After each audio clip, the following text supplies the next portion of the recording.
Hello friends, I am Dipesh Gahlot. Today we are going to start our new point and that is what? The 7 ages of a man. The 7 ages of a man एक इंसान की 7 अवस्था है. ये किसके द्वारा लिखी गई है? William Shakespeare. So let's start. First stage कौन सी है? Infant. Second is school boy. Third one lover. Fourth soldier. Fifth justice. Sixth sleeper pantaloon. Seventh second child is. Now we are going towards our point. हम एक एक को आराम से discuss करेंगे. Infant का मतलब होता है छोटा सा बालक जो पैदा होता है, जो न्यू बेबी बॉर्न होता है ना, वो जिसको हम शिशु भी बोल सकते हैं. Got it? शिशु. नेक्स्ट, अब शिशु की जो विशेषताएं होती है, जो फीचर्स होते हैं, हमें वो याद करना है. अब शिशु क्या करता है? इन्फेंट क्या करता है? न्यूली बेबी बॉर्न क्या करता है? बॉर्न बेबी क्या करता है? क्राइंग, वो रोता है. And vomiting in nurse. Nurse का मतलब यहाँ पर कोई औरत नहीं है. नर्स का मतलब है the person who is taking care of that newly born baby.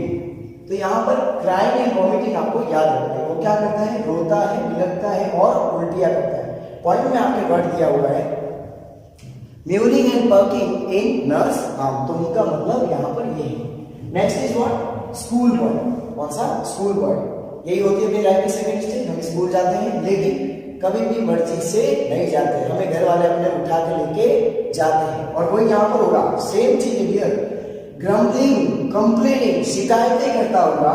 Sensing, small bag. उसके पीछे कैसे वो होता है? एकदम छोटा सा बैग होता है जिसमें किताबें बिल्कुल नहीं होती है. उसमें सिर्फ बिस्किट, उसकी पानी की बोतल, उसके खेलने की चीजें और एक छोटी सी उसकी स्लेट होती है जो उसके कभी काम नहीं आती है. क्योंकि वो जब अपन छोटे होते तो वहां पढ़ने का सवाल ही पैदा नहीं होता है, क्योंकि हम बिना इच्छा से जाते हैं. यही पॉइंट ने बताया है.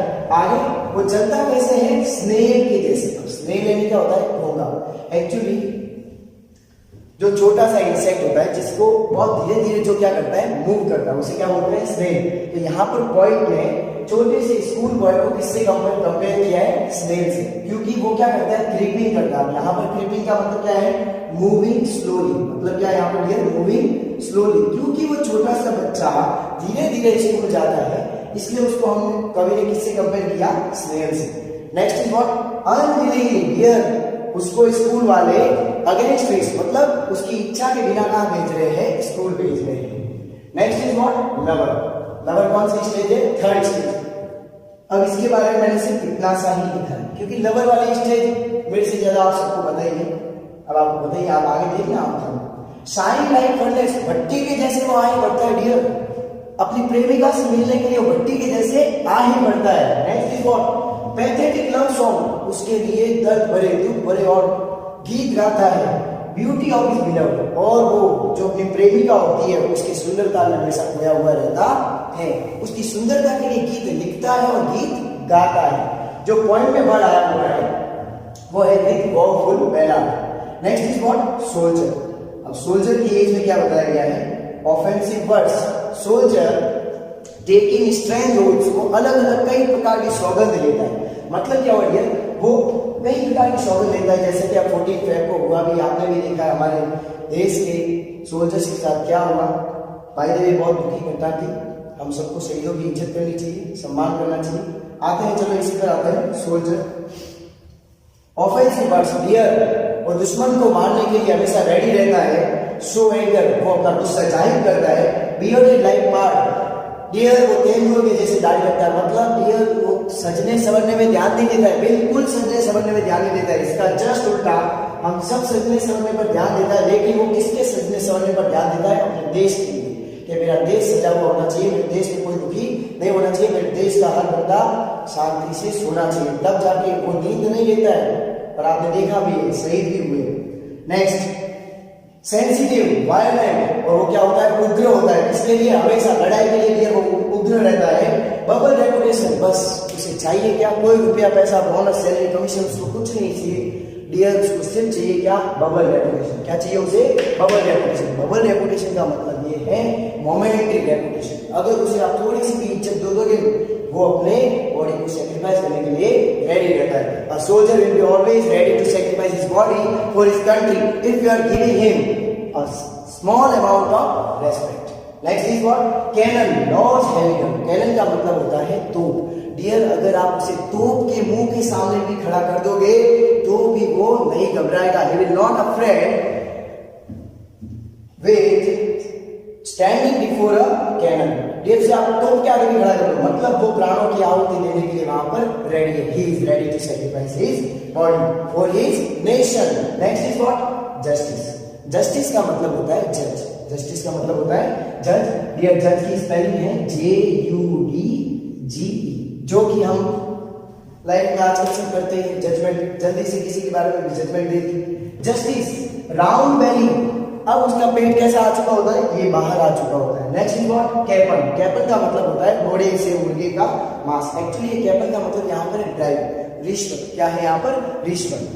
यहाँ पर ऐसा माना है शेक्सपियर ने कि जब कोई बंदा अपना कोई केस सॉल्व करवाना होता है तो वो जज को क्या देता है, ब्राइब देता है, और ऐसे इस प्रकार से उसके द्वारा अपने जीवन काल में in his life time when he takes bribe then his belly becomes round. तो उसका पेट क्या हो जाता है, गोल होता जाता है। इस प्रकार से उसने ब्राइब ले करके अपने आप को पूरा भ्रष्टाचारी बना दिया है।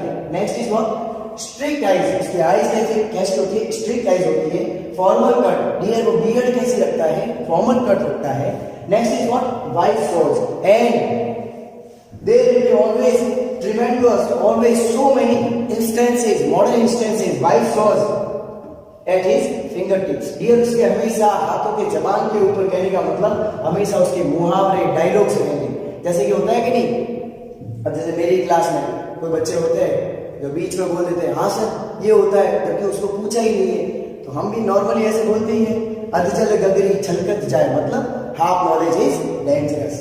और कोई बच्चा है जब उसको सवाल पूछा था तो उसने आंसर दिया नहीं, फिर बाद में वो एकदम सोच समझ के जवाब देता है। क्यों? क्योंकि दूध का जला चास भी फूक फूक कर देता है। तो यहाँ पर उसके हमेशा मुंह पर हमेशा डायलॉग रेडी रहते हैं। Next is what, slipper pantaloon. Slipper pantaloon मतलब क्या होता है, स्लीपर पहने हुए होकर, यानी मजाक किया इंसान। पाउच, डियर, उसकी आंखों के नीचे पाउच, मतलब ये आंखें अब धरी गई, नीचे आ गई, कहने का मतलब आंखों के नीचे सर्कल्स आ गए हैं। होज, जो उसके मोजे हैं। चाइल्डिश ट्रेबल वीक वॉइस, कहने का मतलब इस एज में बताया गया है कि जब इंसान छठी एज में आता है तो उसकी उम्र एकदम ढलने शुरू हो जाती है और उसकी आंखें कमजोर हो जाती है। उसके जो मोजे हैं वो बहुत बड़े हो गए हैं, और उसकी जो पहले मर्दों वाली आवाज थी, बहुत ही दमखम वाली आवाज थी, अब वो चाइल्ड में ट्रेबल वाली पाइप, मतलब जो एकदम पतली आवाज होती है जब कोई बच्चा छोटा होता है, 4 साल का, 5 साल का, उसके जैसे उसकी आवाज हो जाती है। इन शॉर्ट में से वीक वॉइस, उसकी वॉइस कैसे हो जाती है, his manly voice turns into weak voice. Last, ये कौन सी स्टेज है, लास्ट, सेकेंड चाइल्डिश फेज। इसके बारे में कवि ने बोला है स्ट्रेंज इवेंट हिस्ट्री, मतलब ये जो दुनिया में आप जी रहे थे इतनी बड़ी जिंदगी, छोटे से बालक के रूप में आप पैदा हुए, फिर आप स्कूल गए, लवर बने, दिस दैट, और इस प्रकार से आपने पूरी जिंदगी बिताई, और ये आपने जिंदगी का ग्रैंड फिनाले हो रहा है। इसमें क्या हो रहा है, mayor of the year means what, total loss of memory. इस उम्र में डियर आपको कुछ भी याद नहीं रहता। कुछ भी का मतलब कौन सी चीज कहाँ रखी है, जैसे मैंने ये मार्कर यहाँ रख दिया तो मैं भूल गया मैंने मार्कर कहाँ रखा है, मैंने अपनी पेन कहाँ रखी है, मैंने अपनी चाबी कहाँ रखी है, उसको टेस्ट का ध्यान नहीं रहता है। लास्ट की लाइनें हैं sans taste, sans eyes and sans everything, उसे किसी भी चीज का ज्ञान नहीं रहता है।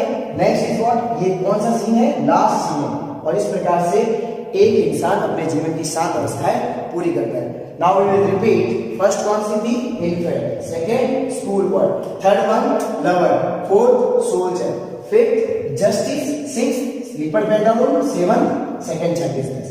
अब जो आपके 2018 के क्वेश्चन नंबर 18 में डी वाला क्वेश्चन आया था, What does the man do in the fifth span of life? 2 number का क्वेश्चन था ये। इसमें क्या पूछा गया है कि एक इंसान अपने 5वीं अवस्था में क्या करता है। अब आपके सामने आंसर है,